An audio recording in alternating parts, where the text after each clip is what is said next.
Fala galera, aqui é o Pedro Mendonça, eu tô com o Camilo Esperanza, bem-vindos a mais um Vantagem Posicional. Nosso convidado de hoje é um jovem treinador brasileiro, licenciado pela CBF e UEFA e atualmente é auxiliar da equipe Sub-16 do Clube de Regatas Vasco da Gama. Sua trajetória começou de uma maneira diferente da habitual, iniciando sua prática esportiva quando jovem em outro esporte e posteriormente seguindo numa carreira ligada ao mercado financeiro, até chegar ao futebol. O participante de hoje do Vantagem Posicional é Roberto Ferreira. Seja bem-vindo, amigo. Eu que agradeço, Pedro. Obrigado pelo convite.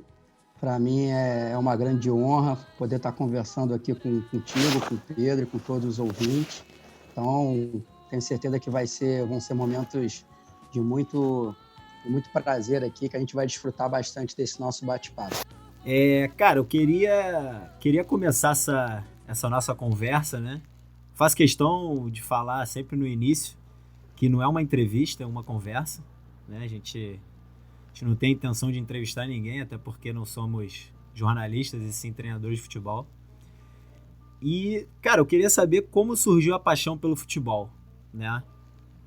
Se foi na infância, se tinha alguém na tua família que era apaixonada pelo jogo. Enfim, me conta um pouquinho aí pra gente como surgiu essa paixão pelo esporte e pelo futebol. Que legal essa pergunta, Pedro. Eu tenho, na minha vida, assim, o futebol sempre foi algo muito vivo, né? Dentro da pessoa, Roberto, né? A começar já pelo meu nome. Meu pai adorava futebol, ele foi nascido e criado no bairro de Bangu, torcia pelo Bangu, mas também gostava muito do Vasco da Gama. E o Vasco tem um grande jogador que atuou pelo clube, que é o maior artilheiro, inclusive, do Campeonato Brasileiro. Jogou no Vasco, jogou no Barcelona, jogou na Portuguesa, que o nome dele era Roberto Dinamite. E aí, quando eu nasci, meu pai decidiu homenagear esse grande ídolo que ele tinha no esporte e me deu esse nome de Roberto. Então, desde o meu nascimento, o futebol já estava entranhado aqui na veia, né? E essa paixão pelo jogo, ela se deu de uma maneira muito natural, sabe? No Brasil é muito cultural o esporte, né? A gente até diz aqui no Brasil, tem uma metáfora que diz que nós somos 200 milhões de treinadores de futebol, né? É uma paixão que todo brasileiro tem pelo esporte e que todos nós, quando fomos pequenos, íamos para a escola ou ficávamos na rua, é o esporte mais praticado. E durante a minha infância, eu, além de praticar muito o esporte, eu tinha como costume, aos domingos, depois do almoço em família, ir ao Maracanã para assistir o clássico que tivesse acontecendo naquele final de semana no estádio. Então, eu ia assistir Flamengo e Fluminense, eu ia assistir Botafogo e Vasco, Flamengo e Fluminense, enfim, os jogos aqui dos 4 grandes do Rio, quando eram no Maracanã, que ficava numa região bem próxima da minha residência, era meu programa de domingo. E era algo que entrava muito na minha fantasia, sabe? Chegava cedo no estádio, tinha aquele duelo das torcidas, as torcidas faziam uma festa assim, que era um espetáculo à parte. E uma coisa que me marcou muito na minha infância era quando você passava pelo túnel do Maracanã, Pedro. Era um túnel bem estreito, assim, ele era escuro. E quando você passava por esse túnel e você entrava na arquibancada, você entrava no teatro dos sonhos, assim, abriu uma claridade e era já um barulho. Todos os sentidos eram muito influenciados, sabe? A visão, a audição, o olfato, tudo parecia que você entrava num outro mundo, sabe? Isso entrava muito na minha fantasia desde pequeno, então o futebol está marcado muito na minha infância com essas idas ao Maracanã, jogando futebol, sempre um estádio lotado, 80, 90 mil pessoas, e isso foi crescendo junto comigo, Pedro. Então, O futebol entrou na minha vida, eu não sei nem precisar para você quando. Desde que eu me entendo por gente, o futebol já faz parte da minha vida. Pô, cara, que legal. A gente vive num continente que respira futebol, né?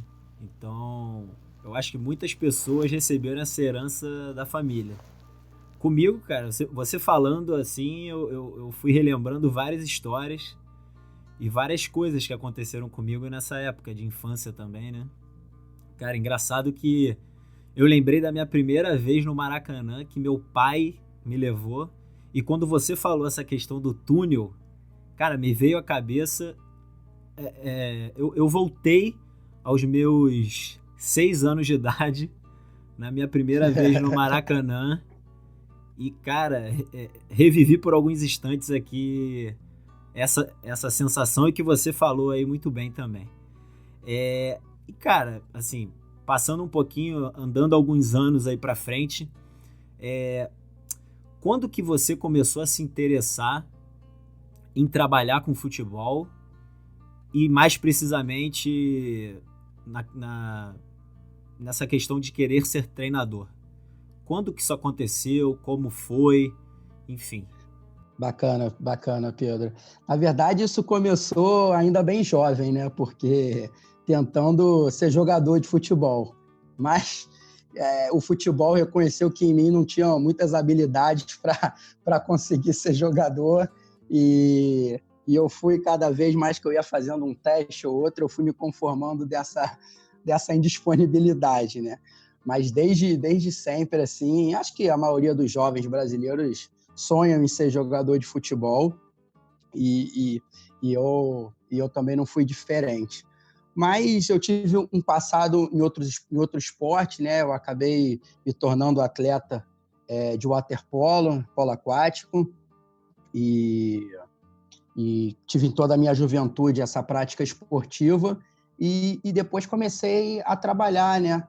Comecei a trabalhar para ganhar o meu dinheiro, para me sustentar. Só que em todas as práticas que eu exercia, né, eu me via como um profissional dedicado, esforçado, mas eu não me via muito feliz no que eu fazia, sabe?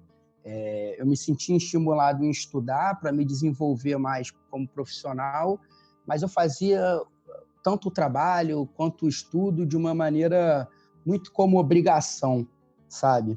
E aí um grande amigo comentando comigo que já estava trabalhando com futebol, falando para mim o que eu deveria estudar para tentar trabalhar numa área que eu imaginava que eu gostava, eu também não tinha certeza. Fui passar a ter certeza efetivamente depois que eu comecei a efetivamente atuar como profissional do futebol. Eu tinha uma ideia de que eu iria gostar de trabalhar com futebol. Ficava um pouco na dúvida se eu estava fazendo algum tipo de confusão, se aquilo realmente eu gostava só no meu momento de lazer, se eu iria gostar de trabalhar com aquilo. E hoje, que eu já estou aí pelo meus quinto, sexto ano aí trabalhando no ambiente do futebol, eu percebo que eu tive uma decisão acertada, sabe, Pedro? E isso até eu falo para todos assim, sabe, buscar fazer o que se gosta, o que se ama, é algo que pode mudar a sua vida, sabe? Porque você passa a deixar de ter que trabalhar. Você começa a fazer tudo com muita paixão, com muito amor, então você não fica contando as horas que você tem que trabalhar, você não fica contando as horas esperando o seu momento de lazer. Você acorda segunda-feira muito contente porque é segunda-feira, porque está começando mais uma semana de trabalho, sabe? Então, hoje em dia, eu me sinto muito realizado a nível profissional de estar podendo trabalhar com o que eu tanto amo. Oi, Roberto, Camilo aqui, tudo bem? Ô, Camilo, tudo bem? E contigo? Prazer ter você aqui no nosso humilde vantagem posicional, cara. Na verdade, um grande prazer, uma grande honra para nós. Cara, deixa eu te falar uma coisa. Você agora estava falando da sua realidade, né? Como é que você chegou ao mundo do futebol. E cara, ouvindo você, eu não posso evitar me sentir identificado com a sua situação, né? Eu também, em algum ponto, eu sempre sempre não, mas desde o ano 2005 eu sempre fui imigrante, né? E sempre teve que fazer muitas coisas para manter a minha família, né? Muito trabalho e, como você falou, coisa na qual eu não me sentia muito feliz, né? E eu estou ouvindo falar você e, cara, eu passei por uma situação bastante parecida, né? Ter um emprego certo, né? Ter um salário, receber um salário certo cada mês, né? Acabar o final de semana e você ficar deprimido, né? Que tem que voltar no escritório, o seu trabalho na segunda-feira. E, cara,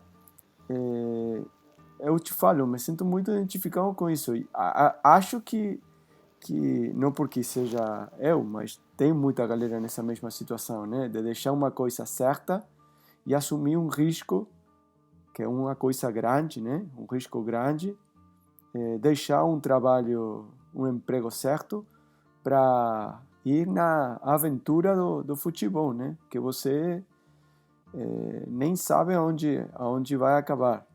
Como é que foi essa decisão para você? Essa pergunta é muito boa, Camilo, porque essa foi, talvez tenha sido a minha decisão mais difícil, sabe? Porque financeiramente falando, quando eu tomei essa decisão, era um momento que eu estava melhor na minha vida, a nível financeiro. Eu tinha já agendado, inclusive, o meu casamento. Eu estava noivo na época. Então, assim, para minha noiva na época, que hoje é minha esposa, foi um choque muito grande, sabe? Porque ela é uma companheira minha já há muito tempo e ela passou por todas as dificuldades que eu tive na vida, a nível financeiro, a nível estrutural também. E ela falou: caramba, não estou acreditando, a gente demorou tanto tempo para chegar nesse nível e agora que a gente alcança, você vai mudar? E assim, eu tive que ser muito firme na minha posição, sabe? Mas, respondendo a sua pergunta, certeza eu não tinha nenhuma, sabe, Camilo?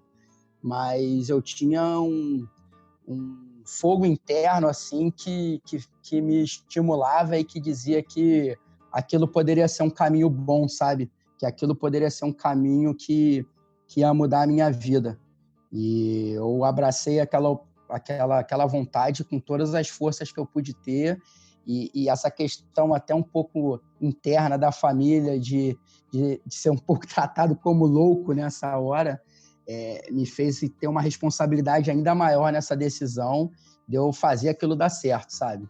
Sim. Então, acabou sendo até um estímulo maior essa questão familiar, de não estar entendendo muito o porquê da escolha para eu fazer aquilo dar certo. Legal, né? E eu acredito que você teve o apoio da sua mulher, né? Da sua noiva naquela hora e hoje a sua esposa, né? E comigo aconteceu a mesma coisa, né? A minha esposa me apoiou o tempo todo, né? E eu falo isso, Roberto, e Pedro, porque eu vejo que isso acontece muito, né? Até jovem treinador, ou nem tão jovem, né? Que você fala... Acontecia, por exemplo, quando eu estava estudando, né? Cara, tem aí uma palestra... Eu estava morando em Barcelona, né? Tem uma palestra em Portugal.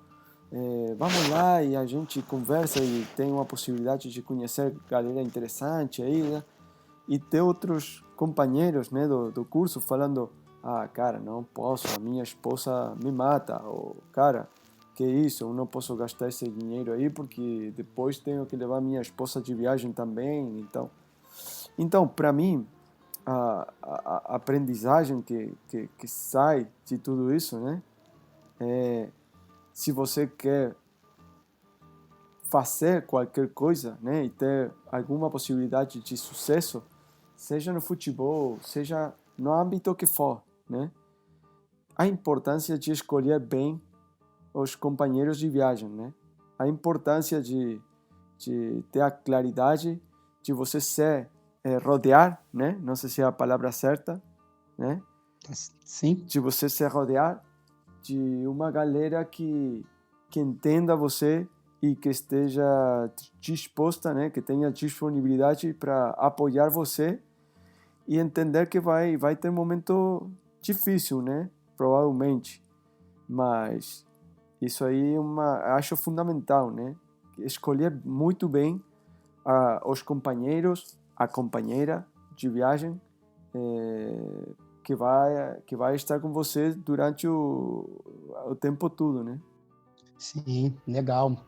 Perfeito, Camilo. É muito importante, né, esse suporte, esses companheiros com que você citou que vão rodear a gente, porque, como você falou, a gente vai encontrar momentos de dificuldade, momentos favoráveis, mas é nesses momentos de dificuldade que um suporte, que uns pilares bem fixados vão te dar o suporte necessário para continuar na caminhada, né? E isso eu encontro na minha esposa, sabe? Por mais que num primeiro momento aquele cenário de incerteza gerou dúvidas e ela acabou explanando essas dúvidas, e com razão, porque era algo muito incerto, né? E a gente é criado numa cultura de ter muita dificuldade de lidar com as incertezas da vida, né? Mas não tenho como dizer o quanto que ela é importante assim para o meu desenvolvimento a nível pessoal e profissional, e o quanto que ela me apoia aí em todas as situações que vem acontecendo aí durante essa carreira aí do futebol, que a gente sabe que não é fácil. Eu acho que em qualquer âmbito da vida, né, como o Camilo falou, a gente tem que ter muito claro, ou pelo menos bem direcionado, quais são as nossas metas, os nossos projetos. Assim, tem uma frase que eu ouvi muito durante toda a minha vida e muito na minha infância, tanto nos momentos bons quanto nos ruins, e principalmente pela minha mãe, que ela dizia: quem corre por prazer não se cansa. E é um pouco isso, né? Que quando você faz algo que você faz com amor, com carinho, que você faz realmente porque gosta, aquilo ali passa a não ser algo chato, né, cara? Passa a não ser algo que você vê como uma obrigação. É muito mais como um hobby, né? Como um prazer, uma coisa que você faz que te deixa feliz. É o que você falou. Antes eu acordava para ir pro trabalho e eu já acordava, né? Não acordava tão bem, não tão motivado. E depois, quando você mudou de profissão, às vezes, né, ganhando até menos financeiramente, no primeiro momento, mas, cara, com prazer e assim, é muito mais fácil, eu considero, pelo menos, você alcançar os seus objetivos e conseguir equilibrar todas essas questões, né, a financeira, a pessoal, se você está realmente se você está num âmbito em que realmente te faz feliz. Perfeito, né? Pedro. E eu vou pegar um gancho, cara, em todas essas questões para te fazer uma pergunta que eu acho que essa pergunta também ela vale para os três que estão aqui presentes, né? Para todos nós. Que nós tivemos uma sorte, eu costumo falar para todo mundo que foi sorte, assim. Foi algo que quem dera todo mundo tivesse podido ter o contato que nós tivemos, que foi com a realidade do Barcelona, né? Do clube. Enfim, pela Barça Academy aqui e pelas vezes que tivemos lá, né? O Camilo até mais, porque morou em Barcelona, então trabalhou diretamente no Barcelona. Então, cara, eu considero que nós tivemos, eu e você, porque tivemos como se tivesse sido a nossa primeira experiência, assim, num âmbito mais formativo. Camilo, acredito que não foi a primeira experiência, né? Mas foi algo que mudou muito a maneira de entender, inclusive, a vida, né? Não só o jogo, mas a vida. Então a minha pergunta vai nesse sentido, Roberto. Qual foi a importância da tua primeira, né? Acredito também que não foi a sua primeira, mas uma das suas primeiras experiências tenham sido na Barça Academy, no ambiente Barcelona. Qual foi a importância disso no teu processo de formação e no que é o Roberto hoje? Ótima pergunta, Pedro. Então, eu acho até que o que a gente estava falando anteriormente vai me ajudar muito nessa resposta, sabe, Pedro? Porque quando você passa a fazer o que você gosta, o que você ama, você acaba sendo uma pessoa melhor em todas as esferas da sua vida, sabe? Você se torna um melhor marido, você se torna um melhor amigo, você se torna um melhor filho. Enfim, você acaba se tornando uma pessoa melhor em todas as esferas que você interage. Então, quando você acaba atuando em algo que você não tem tanto prazer, isso acaba gerando impacto de médio a longo prazo muito negativo na sua vida de uma maneira geral, sabe, Pedro? E, assim, a FCB Escola, ela foi a Barça Academy, né, que é chamada hoje em dia, ela foi minha segunda experiência com futebol. Eu tive uma breve experiência antes numa outra escola de futebol aqui do Rio de Janeiro, mas realmente a Barça Academy, ela realmente mudou a minha maneira de perceber a vida, como você disse muito bem, sabe, Pedro? Na Barça Academy a gente dava uma importância muito grande nas questões das relações interpessoais, sabe? De como que a gente iria se relacionar com os nossos alunos, como que a gente iria se relacionar com os nossos companheiros de trabalho, como que a gente iria se relacionar com os responsáveis dos nossos alunos, como que eu iria fazer uma determinada abordagem com um aluno, sabe? Então, assim, me ensinou muito, obviamente, a nível futebolístico, isso aí eu não tenho nem como dimensionar, porque é a minha maior referência, mas, assim, a nível pessoal, impossível a gente fragmentar isso, mas me mudou muito como pessoa, a maneira de entender o próximo, sabe? Me colocar no lugar do próximo, né? A empatia me fez perceber a vida de uma maneira, sabe, muito mais sistêmica e muito menos determinista, sabe? Em um momento, talvez, perceber que algum companheiro de trabalho não está num bom momento e eu entender que ele vai, de repente, teve uma atitude comigo não tão adequada, mas eu ser um pouquinho mais empático, entender que talvez ele estivesse num momento mais complicado e superar aquilo e depois conversar de uma maneira mais tranquila. Então, de uma maneira geral, assim, falando da Barça Academy, seria isso, Pedro. Me fez perceber a vida de uma maneira, por outra ótica. Eu coloquei outros óculos para perceber a minha vida a partir dali, desde que eu entrei na Barça Academy.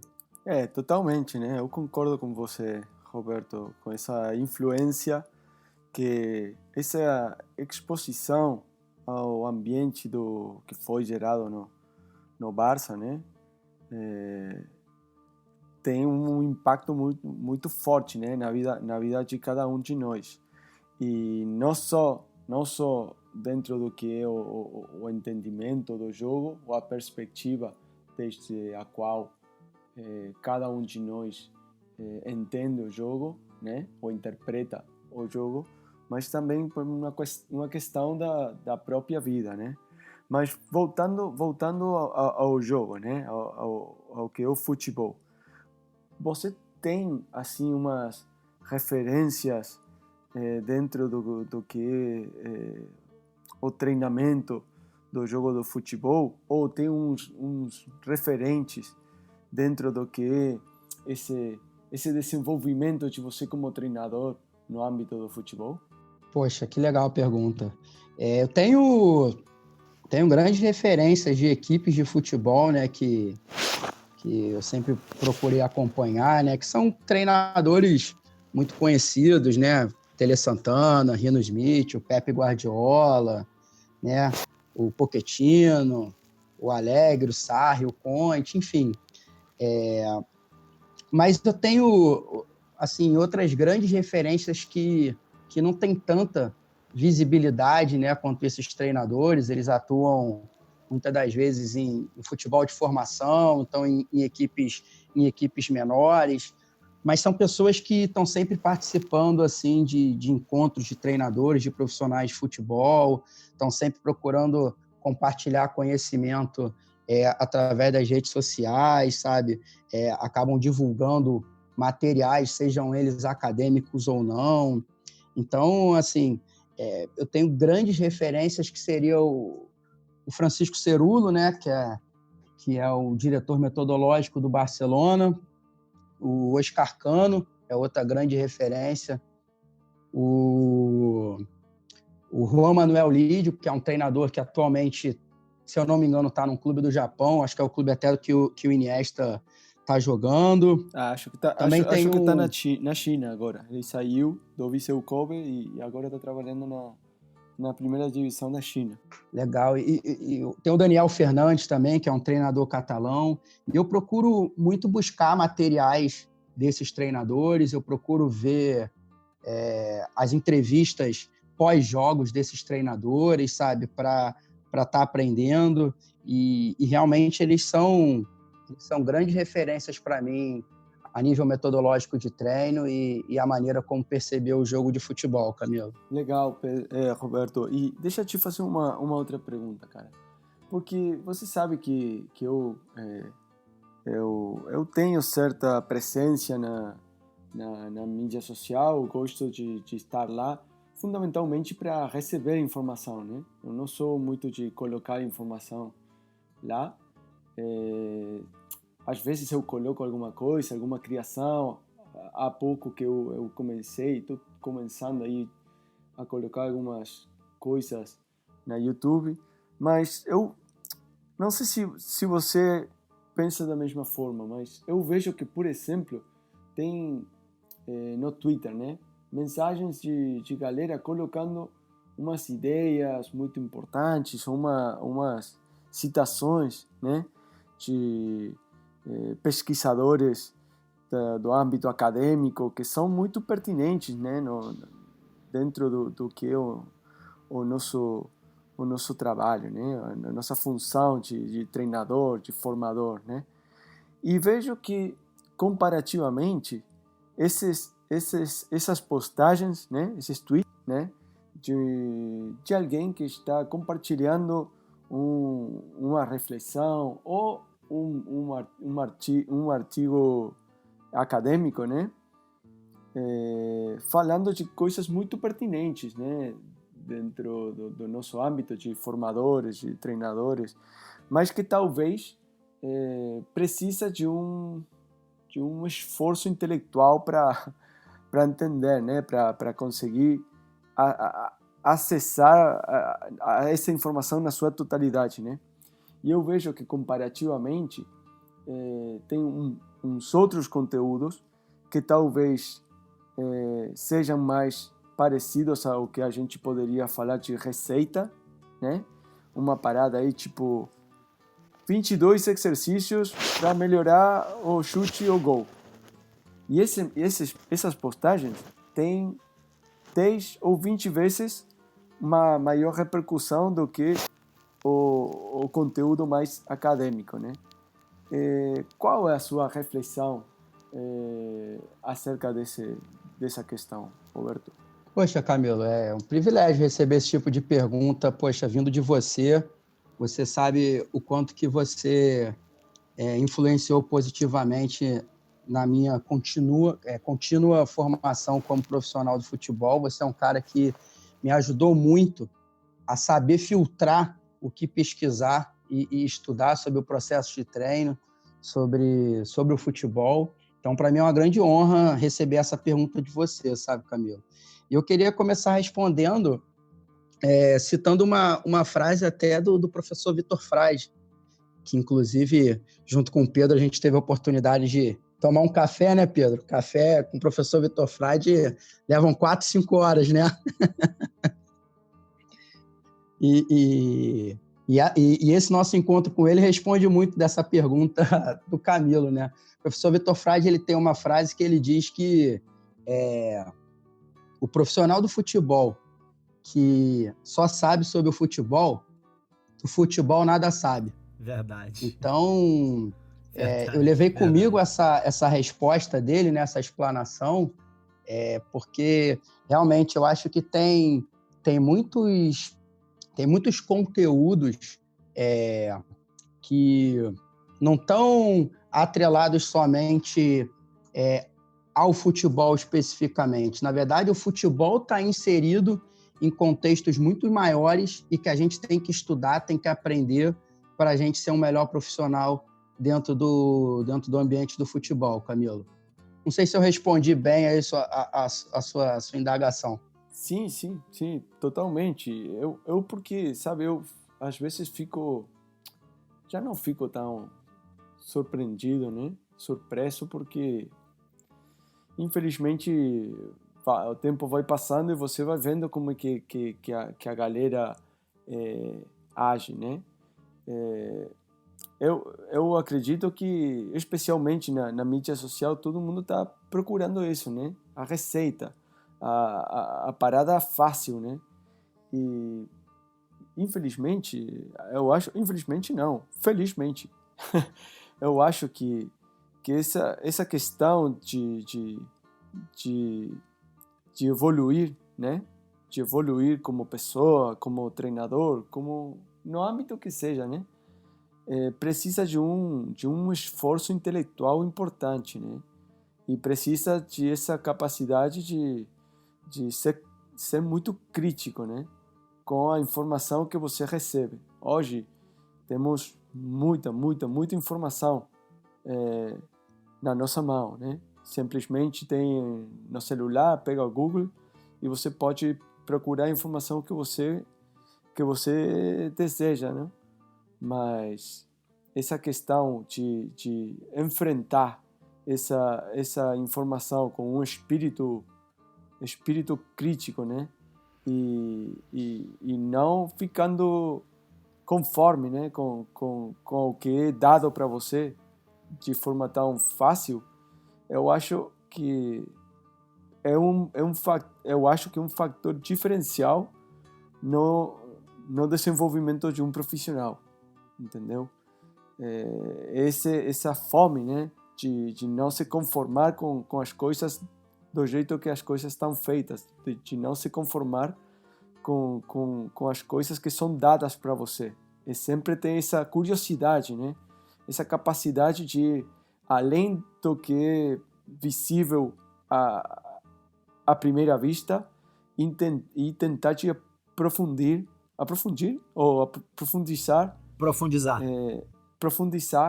num tema concreto. Não sei se vocês concordam comigo. Eu tô totalmente de acordo.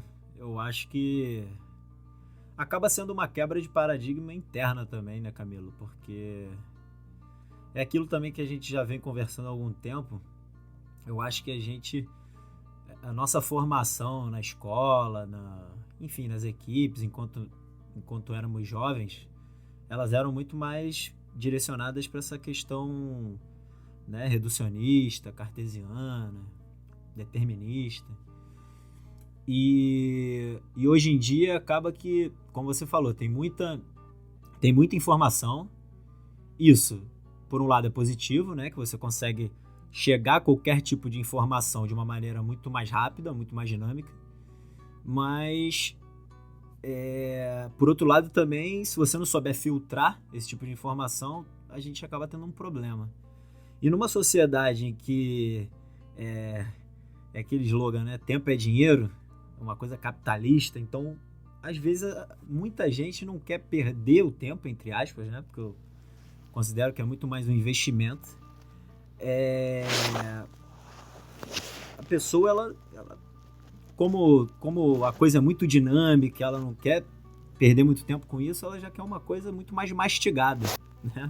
Então, às vezes, para essa pessoa, para esse tipo de pessoa, é melhor pegar um tipo de informação como essa.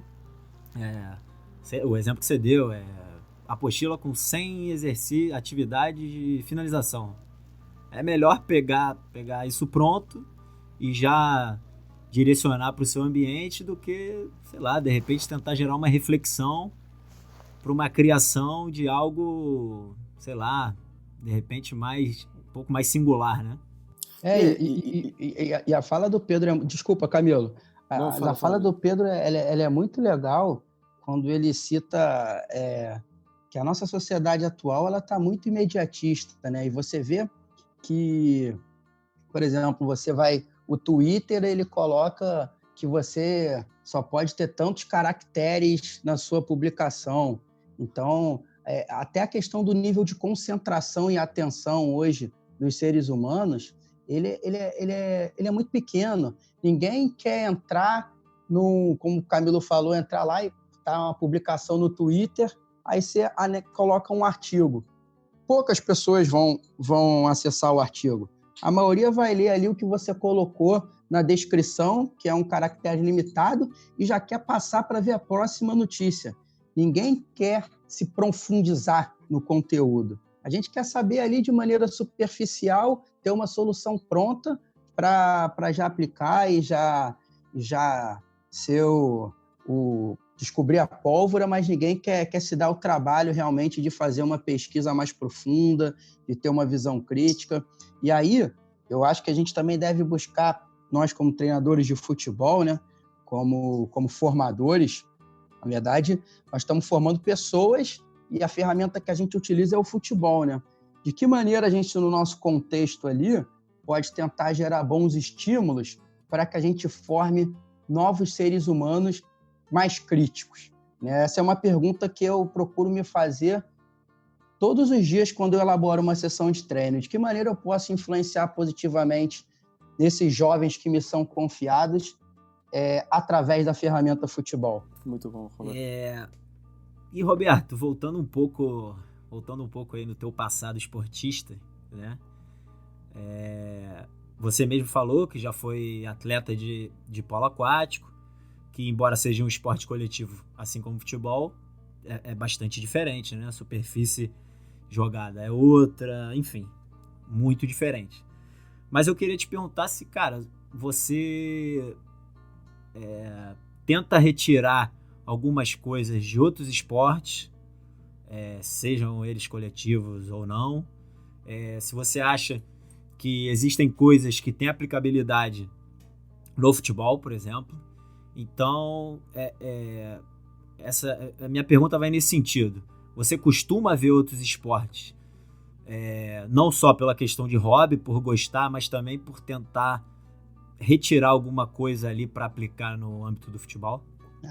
Vamos mexer aqui no baú agora, né, Pedro? Falar da minha época de atleta de polo aquático, eu não sei nem mais nadar, mas vamos lá. Cara, sem dúvida, assim, foi uma experiência muito rica na minha vida, sabe? Você ter a oportunidade, enquanto criança, né, enquanto jovem, você participar de um contexto em que você pratica um esporte, que você tem companheiros e que vocês, em conjunto, têm que buscar atingir um objetivo junto com alguns companheiros em confronto com adversários, traz uma riqueza muito grande, né? Principalmente quando a gente começa a pensar a nível de ser mais solidário, sabe? A questão de você cooperar com seus companheiros, e muitas das vezes o polo aquático tem uma característica parecida com a do basquete, que as trocas são ilimitadas, então às vezes você está no banco de reservas, sabe? Mas você está cooperando com a sua equipe de uma certa forma, você está ali podendo interagir mais com o seu treinador, percebendo que tipo de intervenções ele está dando para a equipe. Quando você entrar na água, você já entrar mais bem preparado. Então, para mim, foi uma experiência muito rica. E hoje, quando eu me vejo na função de treinador de futebol, eu trago muitas experiências dessa época, estilo de liderança, sabe? Como estimular um jogador, não somente falando, mas, por exemplo, pensando em criar atividades que falem por mim, sabe? Porque, por exemplo, no polo aquático, cara, tô dentro d'água. Como é que eu vou ouvir o que o meu treinador tá pedindo, sabe? Cada 30 segundos que acaba o tempo de um ataque ali, eu tenho que nadar e me posicionar na defesa, e daqui a 30 segundos eu tenho que nadar e já estou no ataque de novo. Então, foi um esporte que me ajudou muito nesse sentido, sabe, Pedro e Camilo, de me entender como indivíduo dentro de uma mini sociedade, né, que era a minha equipe, de estar percebendo como que eu iria interagir com uma outra mini sociedade, que eram os meus adversários, dentro de um contexto, em algumas vezes em piscinas pequenas, e que não é que tinham muitas pessoas, mas é porque o local era tão pequeno e acabava ficando muito barulhenta. Então, me ajudou também a reagir um pouquinho num ambiente de pressão, sabe? Então, em todo ambiente que, na minha opinião, existe interação humana, e principalmente quando a gente trata de esportes coletivos, eu acho que pode trazer grandes coisas para quem busca atuar como treinador ou qualquer função dentro de uma comissão técnica de um esporte coletivo, onde os indivíduos que fazem parte desse coletivo, né, precisam ter auto-organização, precisam ter uma dinâmica coletiva, precisam cooperar, como a gente já falou, precisam ter capacidade adaptativa. Então, tudo isso eu encontrei no waterpolo. E, de certa forma, hoje em dia, quando eu faço reflexão de como foi essa minha prática, trazendo para a minha realidade, eu consigo tirar alguns ensinamentos. Cara, muito bacana, muito bacana. Cara, eu considero que o polo aquático é um dos esportes mais difíceis de se praticar, né? Se você parar para ver 4 minutos, você já passa a ter uma empatia pelo praticante, que é um negócio que eu não sei se outra modalidade consegue te dar, sabe? Porque deve ser a nível condicional, assim, deve ser algo muito, que tem uma demanda muito grande. A nível psicológico também, porque, cara, você imagina, como você falou, você dá um tiro pra atacar, né? Depois você dá um tiro voltando pra defender, e isso sem ter um intervalo, né, cara? Então, eu fico tentando me imaginar na época da faculdade, quando eu tinha que nadar crawl, 25 metros, sem quase respirar. Então, assim, seria praticamente impossível, né? Hoje em dia. Mas... né? Não, pode falar, Roberto. Não, é muito legal, Pedro. Eu quando eu olho para trás, assim, eu tenho muito orgulho, assim, porque é um esporte que eu gosto, eu sempre que posso procuro assistir. Primeiro porque tem algo que eu gosto muito, que é ter gol, sabe? Eu gosto de gol, comemorar um gol, é algo que ver a bola estufando uma rede é algo que eu gosto bastante. E tem uma questão que já é mais parecida com o basquete, né? Que é a pressão de tempo, né? É um pouco diferente do futebol, né? Que a gente dispõe da bola e consegue ficar com ela o tempo que a gente achar válido, ou que o adversário conseguir recuperar a bola de mim, mas lá você tem um tempo para concluir a sua jogada. Então, essa questão da pressão de tempo também é algo bem singular assim, do esporte que eu também gostava bastante. Legal. Cara, eu acho que na conversa aqui, com o decorrer aí do podcast, as pessoas já têm notado que todos aqui somos amigos, né? Já nos conhecemos há algum tempo. E eu e você, né, Roberto, estivemos juntos em algumas aventuras dessas a nível formativo, né?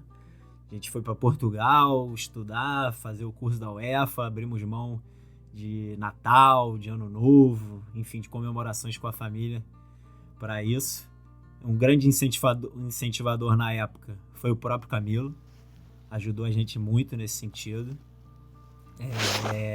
Sem dúvida. E lá, cara, a gente teve, além da experiência que a gente já tinha aqui, né, no nível formativo de uma academia de futebol, que a gente sabe tem um nível formativo específico, embora ali a gente participasse de competições externas e tudo mais, mas era um nível formativo diferente, por exemplo, de uma base, né? Lá a gente teve o contato, uma experiência inesquecível no Benfica, no Sub-17, com o Renato Paiva. E aí a gente pegou um nível de formação, um nível competitivo altíssimo, né? Muitos jogadores ali, você sabe, já eram vinculados como vendas para grandes clubes da Europa e do mundo. E você hoje está num ambiente formativo, que é o Vasco da Gama, um dos grandes clubes do Brasil, um dos grandes clubes da América do Sul. E, cara, eu queria saber de você, que participou desses três ambientes diferentes, qual para você foi a maior diferença que você pôde viver e pôde ver nessas três situações? Numa academia de futebol, num time grande europeu e num time grande brasileiro. Lembrar das experiências contigo é sempre um privilégio, né, Pedro? Porque, cara, a capacidade de convivência que a gente conseguiu ter nessas nossas aventuras foi algo ímpar na minha vida. E te agradeço muito por isso, porque aprendi demais mesmo. E, cara, tá guardado na minha memória eternamente. E que bom que foi contigo, um grande amigo aí que a bola me deu. E agradecer muito ao Camilo, né, que incentivou muito a gente aí nessa jornada. E com certeza foi uma das grandes influências para a gente ir em busca dessa aventura que daqui a pouco a gente bota de novo o barco aí no mar, né? Porque ainda tem um longo caminho aí para a gente coçar e muitas viagens para fazer, né, Pedrão? Verdade.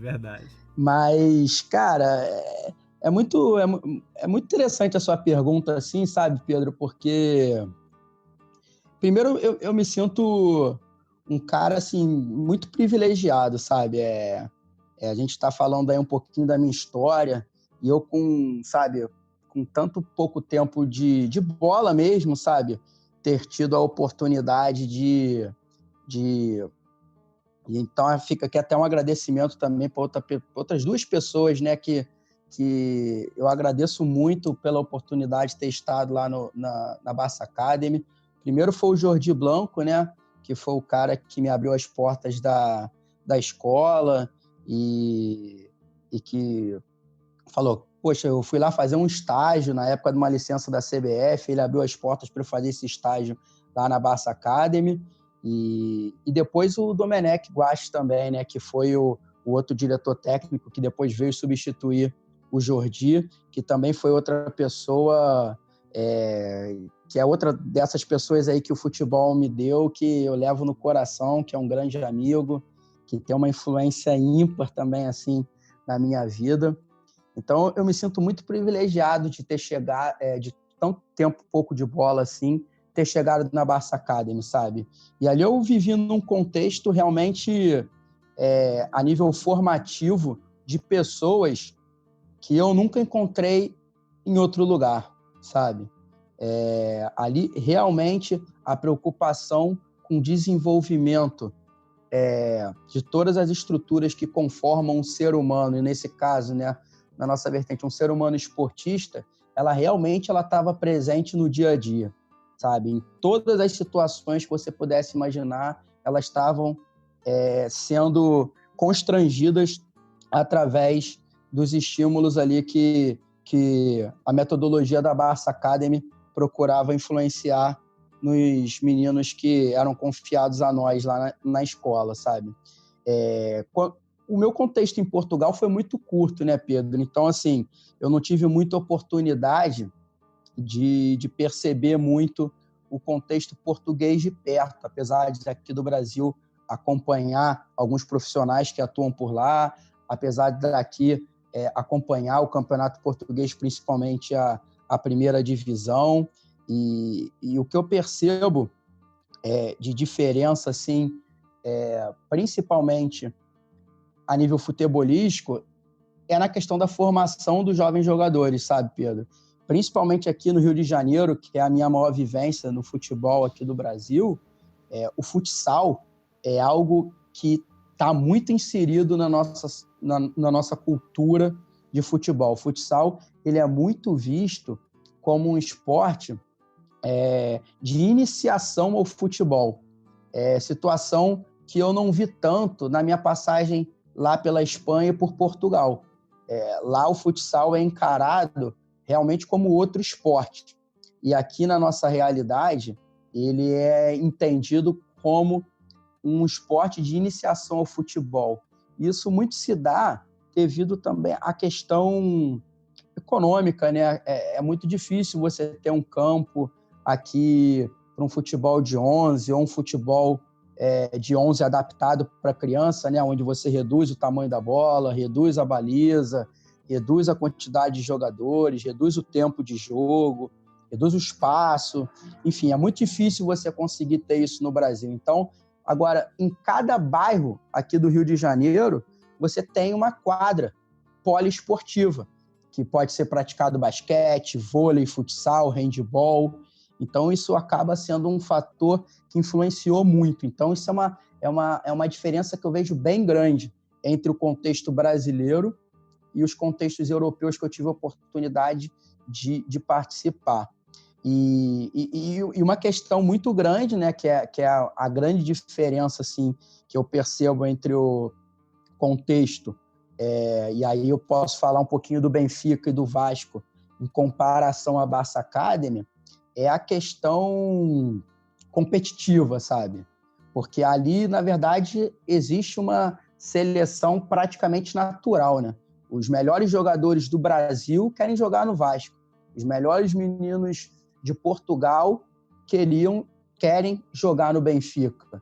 Então, apesar da gente falar de um esporte que é altamente cooperativo, os meninos precisam ter, os jogadores, na verdade, precisam ter um espírito de competição muito alto para conseguir percorrer todas as etapas que são necessárias da etapa de formação para conseguir chegar lá no alto rendimento e se firmar lá no alto rendimento, que ele também vai ter que ser muito competitivo. Então, acho que essas são as maiores diferenças aí que eu consigo perceber na diferença desses contextos, Pedro. Muito bacana a tua resposta, Roberto. E concordo muito com você também. Cara, queria te agradecer por passar esse tempo aí com a gente. Quase 1 hora de conversa. Foi um prazer para mim. Você sabe que você é um grande amigo meu. Tudo já foi falado aqui, né? Durante o programa. E, cara, foi um grande privilégio poder tê-lo aqui conosco. Ainda mais conhecendo a sua história e o tanto que você se dedica à profissão e quer sempre estar em busca sempre de conhecimento, de vivências. Então eu acho que não só o futebol, né, mas eu acho que a vida de uma maneira geral necessita muito de pessoas com essa característica. Então é isso, fica aqui meu agradecimento pela participação no segundo episódio do Vantagem Posicional com um convidado, né? Poxa, para mim é um enorme privilégio ser, o segundo convidado de um programa de pessoas que eu admiro tanto e que, nossa, eu sou um fãzaço de vocês, sabe? Então, queria até dar os parabéns para vocês, porque para mim me senti muito à vontade aqui nesse bate-papo, sabe?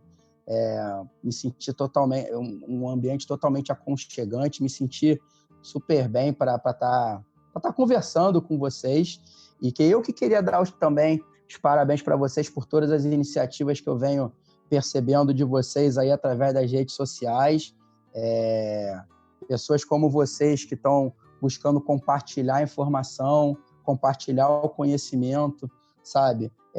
Através de pessoas como vocês que as pessoas vão crescer, as pessoas vão evoluir, sabe? E o nosso esporte, que a gente tanto ama, que a gente tanto gosta, vai continuar evoluindo. Então, parabéns por todas as iniciativas que vocês vêm tendo. Saibam que vocês sempre podem contar comigo e estamos juntos sempre. Obrigado pela oportunidade. Então é isso, galera. Ficamos aqui com mais um episódio do Vantagem Posicional e a gente se vê na próxima. Grande abraço. Abraço, galera. Obrigado. Obrigado, Roberto.